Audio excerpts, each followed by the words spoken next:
بقى عايز اعرف القرف اللي انا عايشه فيه ده، وانا كل ما انزل الاقي معاكسات ونظرات غريبه من الرجاله. هما ما بيزهقوش، هي رجاله كده دايما تدب في عينها رصاصه. بصي انا عايز اقول لك حقيقه مؤلمه شويه، اللي انت زي ما بتحبي تلبسي هو كمان بيحب يبص عليك. انت بتحبي تتجملي وهو بيحب يبص على الجمال دوت. طبعا انت هتقعدي تقولي لي ديت لا ده مساحته الشخصيه، هو مش من حقه يعمل كده. انا عارف انه مش من حقه يعمل كده، بس هي دي اقصى حاجه الراجل عايزها، وده اقصى حاجه انت عايزاها. بمعنى انت اقصى حاجه انت عايزاها تقدري تعمليها بسهوله، وتقعدي تقولي انا حره في جسمي ومحدش يقدر يقول لي تاني تلاته كده. لكن الراجل عشان يعمل اقصى حاجه هو عاملها، هو محتاج يقتحم جزء من مساحتك الشخصيه. يعني اقصى حاجه البنت بتحب تعملها هي انها تتزين، هي دي شهوتك، شهوه البنت في التزين وشهوه الراجل انه يبص عليك. انت ممكن تلبسي اللي انت عايزاه، والكوافير والمونوكير والمكياج والشعر وما اعرفش ايه، تنزلي من البيت خلاص انت كده عملت اللي انت عايزاه، جذب الانتباه. لكن الراجل بقى حياته اصعب شويه، عشان ياخد اللي هو عايزه ومحتاج يبص عليكي، والموضوع هيبقى غريب شويه. يعني انت لو عملت كده نزلت من البيت الناس هيقول لك انت حره في لبسك، لكن الراجل لو فضل يبص عليكي الناس هيلوموه هو، ويقعدوا يقولوا له ده راجل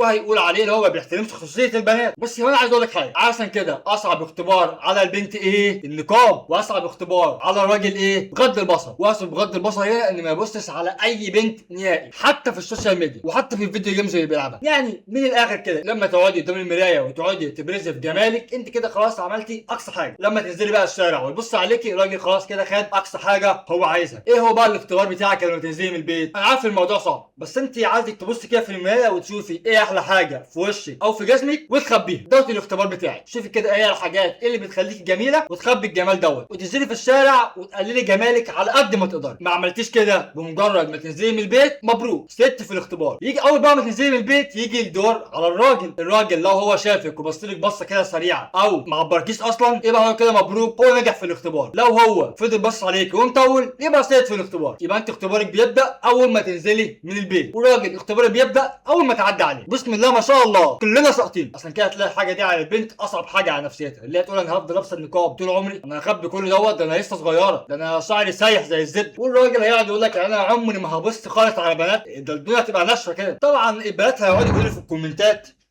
ايه اللي انت بتقوله دوت، وانت كده بتشجع على التحمل الخصوصيه والكلام دوت. بس هي دي الحقيقه، هو ربنا خلق الراجل كده وخالق البنت كده، هي دي الطبيعه البيولوجيه. البنت بتحب تتجمل والراجل بيحب يبص على الجمال دوت. انا عارف الموضوع بيضايق، وتقعدوا تقولوا احنا في عالم كله وحوش وبتاع، وطبعا الاثنين بيفضلوا يلوموا بعض. الراجل بيفضل يقول على البنت لا هي اللي تلبس كويس، والبنت بتقول على الراجل لا هو اللي ما يبصش عليا. مع ان الحاجتين دول صعبين جدا على الرجاله والستات. الراجل صعب انه ما يبصش، والبنت صعب انها تخبي جمالها. انت عارف انا بشبه مثلا البنات اللي لابسه حجاب مبينه جزء من شعرها عامله زي ايه؟ هي بتحاول انها تخبي الجمال بس مش قادره برضه. ممكن شعرها يكون شكله كويس او بتاع فمش قادره تخبيه كله. عندنا برضه زي الراجل المتدين شويه بس اللي بيفضل يبص على البنات حبه صغيرين، يعني يبص بطرف عينه كده. فده العين ودي الجمال. بس الفرق بس ان انتوا بتعملوها براحتكم واحنا بنعملها بنتفضح، وكده مش فير. المشكله هنا ان البنات اصلا مش فاهمه الرجاله بتحس بايه اصلا لو هم يلبسوا كده او يزينوا. يعني البنات بتقول بكل برود ما انا لما اعدي ملوش دعوه بيا، ما يبصش عليا اساسا. والرجاله بتقول بكل برود طب ما هم ما يتحجبوا، طب ما يلبسوا النقاب، طب ما يغطوا كل ده. هو لازم